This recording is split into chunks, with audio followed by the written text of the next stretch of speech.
Felicitous greetings, fellow fanatics.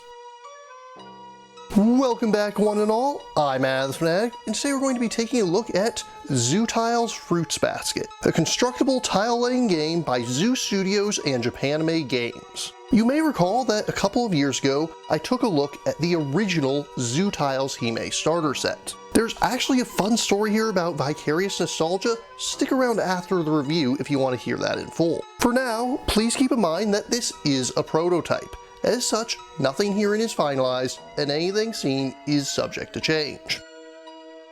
Zoo, short for Zodiac United, plays very much like a reimagining of the trading card game genre. Before the game, each player will construct a deck of 40 to 50 tiles, dividing them into 5 stacks as evenly as possible. They'll then draw 5 tiles and be ready to go. Unlike your typical TCG, combat is not the sole or even primary focus of the game. While you can capture enemy tiles in battle and score points for doing so, the main way of scoring points is by completing squares of compatible creatures. Each creature represents one of the 12 animals of the Chinese Zodiac, and in this starter set we see half the creatures represented. One deck consists of the dog, horse, and tiger, and the other represents the boar, rabbit, and ram. Along the sides of each creature, you'll see symbols for other creatures, and sometimes for themselves. This shows which creatures they are compatible with. When any 4 creatures touch each other to form a square, you check adjacent creatures to see if they are compatible. In this case, we can see that the tiger is compatible with the boar and the horse is compatible with the tiger and the ram is compatible with the horse and the boar is compatible with the ram and the tiger. If you were paying attention, you may have already noticed that 2 of these are from one deck and the other 2 are from another. As long as creatures are compatible, they can still score, with whichever player finished the square claiming all 4 creatures for their victory pile. Players continue to try and match tiles or fight one another in order to score until one player reaches 12 points to claim victory. On a player's turn, they may take up to 5 actions. Firstly, they may play a tile with strength and intelligence onto the field. This will typically be a creature, but can also be an item or obstacle. If there's no other tiles in play, you set it in the center of the table. Otherwise, you must place it orthogonally adjacent to any other tile on the field. Keep in mind that a creature does not have to be compatible in order to place it next to another. Next, they may start up to 2 action stacks. We'll get to stacks in a little bit. Thirdly, you may begin a battle, which again will be discussed in more detail in a moment. Finally, you may discard 2 tiles in order to draw 1. You may take these actions in any order you desire and skip any number you are unable or unwilling to take. At the end of your turn, you draw 1 tile, or 2 if you took no actions during your turn, and play passes to your opponent. In addition to creatures, items, and obstacles, you'll also have action and reaction tiles, and even some that are usable as either at the player's leisure. When you start an action stack, you choose an action tile and place it face up on the field. At that point, starting with the player opposite the one who played the action, each player may play reaction tiles until both players pass consecutively. When neither player wishes to play any further reactions, you resolve the stack starting with the tile on top and work your way down to the action that started it all. Then we come to combat. To start combat, you must have at least 1 creature adjacent to an enemy creature. You declare which creature is initiating the attack and whom they are attacking. You then take any tile from your hand and start an action stack with it face down. Players then start using reactions just as they would with a normal action stack. However, the final tile has no effect other than triggering the battle. If for any reason at that point the attacker and defender are no longer adjacent, perhaps because the defender moves somehow, then the battle doesn't take place. If they are still adjacent, then players add up the strength and intelligence of all creatures engaged in the battle. If either player has any tiles adjacent to the defending creature, they'll add their values to their side and are considered an ally for that battle. After totaling up values, if one player beats the other in both total strength and total intelligence, that player wins the combat, and all participating enemy creatures are captured and placed into their score pile. If either of the values are tied, or if one player wins out in one area and the other player wins out in the other, then the battle is a stalemate, and all creatures remain in the play area without any effect.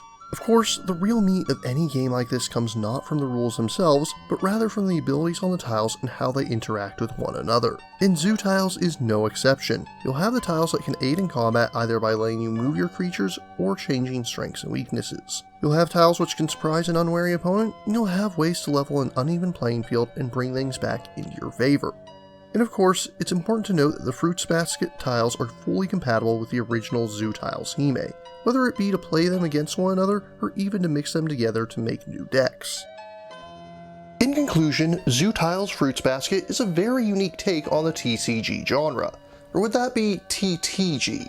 Hey, I actually got it right this time. Unlike games like Yu-Gi-Oh! Or Pokemon, which try to compete with Magic on its own land, Zoo Tiles goes in a very different direction, and for the most part, it does this quite well. The tile placement and area control mechanics make this wildly different from the staples of the genre. It'll have you thinking in clever ways, and the fact that you can score with your opponent's tile opens up a lot of unique options. On the downside, it is difficult to talk about the new tiles. At this point, many of them are placeholders copied from the original game, which makes it very hard to talk about what makes Fruits Basket unique from the original set. On that note, I should briefly mention that the characters Kyo and Toru will be represented in the final set, but are not currently present in the prototype. Zoo Tiles Fruits Basket is gearing up for a Kickstarter campaign that will launch on February 14th. This will include 2 complete starter sets representing the whole of the Chinese Zodiac between the 2 of them. Also available will be the first wave of booster packs with 5 tiles each. Be sure to check the links in the description if you're interested in backing or learning more. As this is a prototype copy, I'll not be giving Zoo Tiles Fruits Basket a formal review score at this time. What I can say is that it's a very unique take in a genre where so many games are very much the same. And although the Fruits Basket set is not included, it should be noted that you can play a demo of Zoo Tiles Hime on Tabletop Simulator or Tabletopia.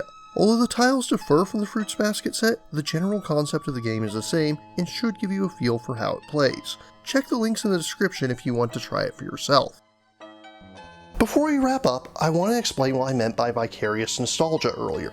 When I first requested a review copy of the original Zoo Tiles Hime, I told the designer that his game reminded me of my sisters talking about an anime that they used to watch, wherein people were cursed to turn into their animal from the Chinese Zodiac when splashed with water. Although I couldn't recall the name of the series at the time, as many of you are already aware, it was indeed Fruits Basket. And as it turns out, it actually did serve as a major inspiration for Zoo Tiles Hime.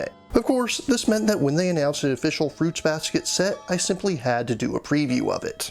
And I'm sure that the designer is simply over the moon to be able to release an official set that crosses over the game with one of its major inspirations. As aforementioned, Zoo Tiles Fruits Basket is hitting Kickstarter on February 14th. If you're interested in backing or learning more, links are included in the description. But what about you? What do you think of Zoo Tiles? Do you have Vicarious nostalgia for anything? If you have any questions, remarks, or opposing points of view, leave them in the comments down below. And don't forget to like, share, subscribe, and ring that bell. And if you really enjoy my work, please consider funding my channel on Patreon. Until next time, farewell, fellow fanatics.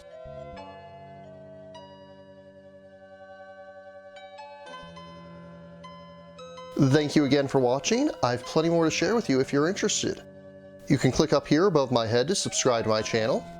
You can click over here on my monitor to see the most recent video that I've worked on. Or if you prefer, you can click up here to open this mysterious vault and see what video that the YouTube algorithm has picked just for you.